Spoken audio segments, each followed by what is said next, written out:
assim que ao orar eu esqueça tudo ao redor, para que nada me venha impedir do teu trono a graça fluir. Vem meu ser transformar pelo amor que do alto te manda, ó Senhor. Possam todos os que aqui estão bem unidos estar em oração. Vem, Senhor, elevar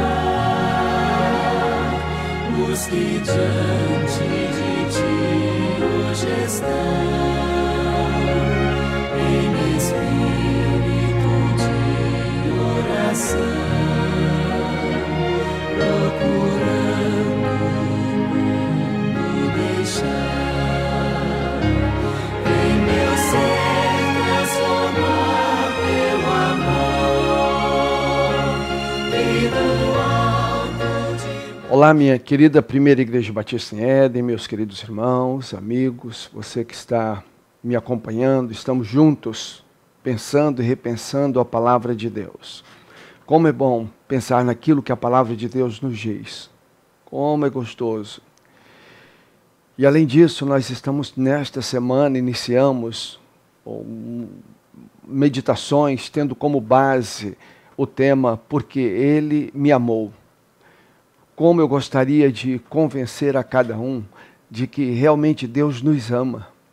Ele nos ama, Ele me ama, Ele te ama. E tudo que Ele fez por nós, Ele fez por amor. Tudo que Jesus fez naquela cruz, fez porque Deus nos ama.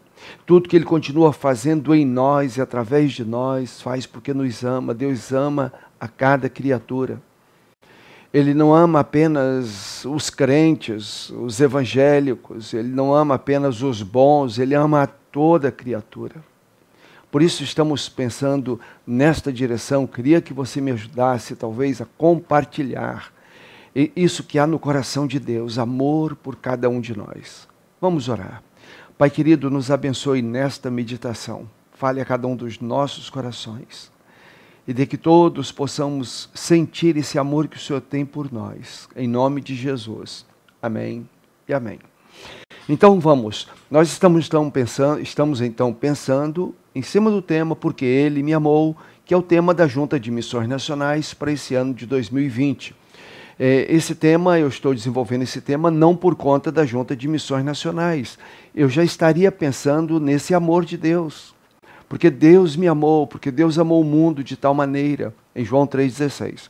Mas quando fui à junta e peguei então uma camisa e vi o tema, eu disse, esse será o tema, porque Ele me amou. E estamos então trabalhando esse tema, já segunda, terça e hoje, quarta-feira, vamos então pensar nesse tema.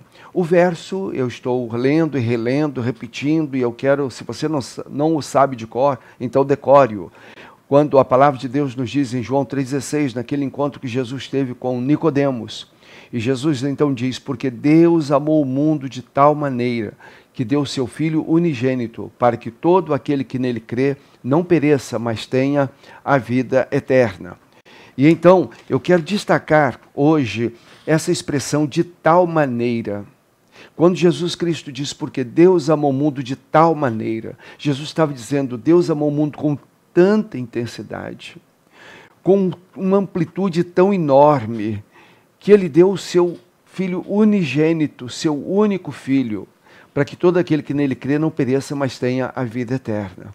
O apóstolo Paulo, escrevendo aos Efésios, no capítulo 3, verso 18, ele diz assim, a fim de poderdes compreender com todos os santos qual é a largura, o comprimento e a altura e a profundidade, e conhecer o amor de Cristo que excede todo entendimento. Esse amor de Cristo, esse amor de Deus, excede o nosso entendimento.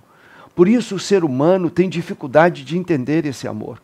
E o apóstolo Paulo então vai nos dizer que ele extrapola a largura, o comprimento, a altura e a profundidade. Ele extrapola a nossa condição de entender esse amor de Deus. Por isso ele diz, porque Deus amou o mundo de tal maneira, com tanta intensidade. Esse de tal maneira, lá na cruz, quando em Lucas capítulo 23, verso 34, a parte A, Jesus, porém, dizia, Pai, perdoa-lhes, porque não sabem o que fazem. Jesus está sendo crucificado, ele está ali cravado naquela cruz, depois de ter recebido aquelas chicotadas, depois de terem colocado uma coroa de espinho nele, depois de terem rasgado as vestes do Senhor Jesus, ele está ali ensanguentado no meu lugar, no seu lugar, sofrendo naquela cruz, sofrendo zombaria, escárnio, e ele olha para o céu e ele diz, Pai, perdoa-lhes, eles não sabem o que estão fazendo. Esse é o amor de Deus. Ali está então a expressão máxima do amor de Deus. De tal maneira explica tudo que Jesus suportou naquela cruz. Aquela cruz que era minha, que era a sua cruz. Esse amor de Deus, esse de tal maneira explica isso. Este de tal maneira explica o que o Pai sofreu a entregar o seu Filho naquela cruz. Esse de tal maneira explica quando Jesus clamou, Deus meu, por que me viraste as costas? Deus vira as costas para o seu Filho naquela cruz. Esse de tal maneira explica o que é a salvação. Esse de tal maneira explica o alto preço que Deus pagou.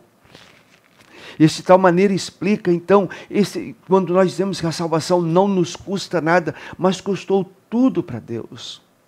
Custou aquilo que era mais precioso para o Pai, nosso Pai que está nos céus, o seu único Filho. Esse de tal maneira explica então os resultados da salvação. Quando nós falamos, se você entregar sua vida a Jesus, você será salvo. E as pessoas não entendem o que é salvação. E a salvação, quando você pensa em termos de salvação, é algo tão pequeno. Quando o médico salva alguém que está morrendo naquele hospital, o médico salvou, mas não deu vida eterna. Quando o bombeiro entra numa casa em chamas e sai com o bebezinho no colo, salvou aquele bebê, mas não deu vida eterna àquele bebê, um dia aquele bebê vai morrer. Quando o salva-vidas entra no mar encapelado em meio àquelas ondas, ele traz de volta a pessoa que estava morrendo afogada. O salva-vidas salvou aquela pessoa, mas não deu vida eterna. Então, salvação é algo pequeno demais quando nós pensamos em salvação. Mas Jesus diz, de tal maneira, com tanta intensidade, para que todo aquele que nele crer não pereça, mas tenha vida eterna. É isso que Deus está nos dando, a vida eterna. Eu tenho contado uma história que eu vi há muito tempo. O moço queria fazer uma viagem, ele queria fazer uma viagem num transatlântico. E aí ele economizou vários anos e então comprou a passagem e embarcou naquele navio. Mas antes de embarcar, ele pediu à sua mãe, mãe, faz uma farofa para que eu coma naqueles primeiros dias e tal. E a mãe fez uma panela enorme de farofa. E ele embarcou então no navio, o primeiro dia ele comeu aquela farofa, gostosa farofa. No segundo dia, então ele comeu, almoçou a farofa, jantou a farofa. No terceiro dia a farofa já estava assim, meio querendo passar. E ele almoçou aquela farofa, mas ele já não aguentava mais comer aquela farofa. E quando ele andava pelo navio, ele percebia que havia um restaurante, um grande restaurante. E no terceiro dia ele não resistiu àquele cheiro vindo do restaurante. E ele parou na porta do restaurante e perguntou à pessoa que estava na porta do restaurante. E ele perguntou, quanto custa a refeição aí? Aquele recepcionista olhou para ele e falou assim, o quê? Ele falou, quanto custa a refeição nesse restaurante? O recepcionista disse, eu não estou te entendendo. Ele disse, eu estou perguntando quanto custa uma refeição neste restaurante. O recepcionista disse, pode entrar, moço, está tudo incluído, está no pacote, está tudo incluído. Quando eu lembro dessa história, ela me diz que está tudo incluído. Quando você pensa que Jesus veio para curar, não, ele veio para dar vida eterna, mas está incluído a cura. Quando você pensa que Jesus veio e que Jesus existe para abrir uma porta de emprego, sim, mas ele veio para dar vida eterna. Está incluído abrir uma porta de emprego. Quando você pensa que Jesus veio para melhorar o relacionamento conjugal e familiar, sim, ele veio para isso. Ele veio para dar vida eterna, mas esse relacionamento está incluído. Está tudo incluído, está tudo no pacote. A vida eterna inclui todas as bênçãos celestiais em Cristo Jesus. Então entendamos isso. Em Romanos 5, versos 7 e 8 diz assim: porque dificilmente haverá quem possa morrer por um justo, pois poderá ser que pelo homem bondoso alguém ouse morrer. Já lemos esse verso. Mas vamos repetir: mas Deus prova o seu amor para conosco em que Cristo morreu por nós quando éramos ainda pecadores. Então somos pecadores, envolvidos nas mazelas desta vida. Mas Deus nos ama e Jesus morreu por nós, sendo nós ainda pecadores. Se Deus amasse somente as pessoas boas, nós entenderíamos. Se Deus amasse somente as pessoas santas, nós entenderíamos. Mas Deus ama até os seus inimigos.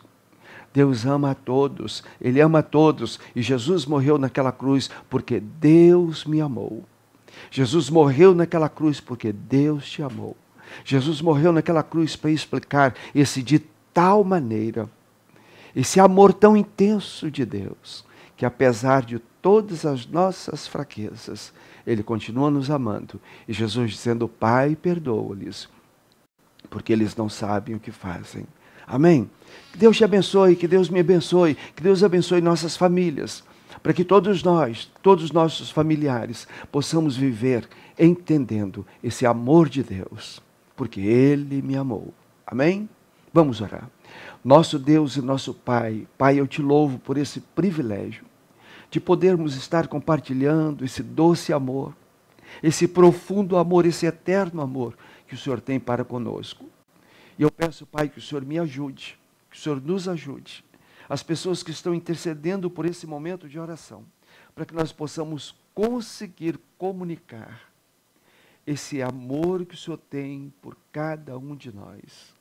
Eu peço que o Senhor abençoe as pessoas que estão me ouvindo, Pai. Abençoe suas vidas, suas famílias, guarde suas casas, Pai. Ajude-os nas dificuldades que porventura eles estejam vivendo. Talvez problemas de relacionamento, talvez de emprego, de suprimento, de alimento, Pai, de remédio. Pai, o Senhor sabe o que eles estão precisando. Mas se alguém tem dúvida, Pai, sobre a certeza da vida eterna, Pai, não permita que eles descansem, que eles durmem sossegados, sem buscar esta certeza em Cristo Jesus. De que eles possam abrir o coração e dizer: Senhor Jesus, entra no meu coração e me dê a certeza da vida eterna.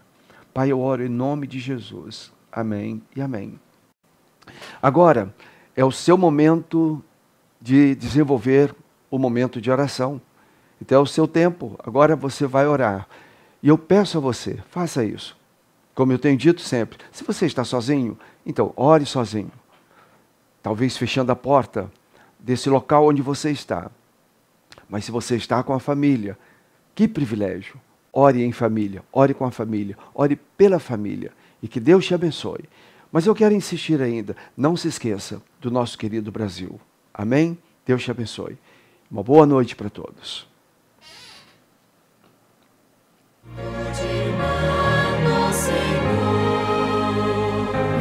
Possam todos os que aqui estão, bem unidos, estar em oração. Vem, Senhor, elevar os que diante de ti hoje estão.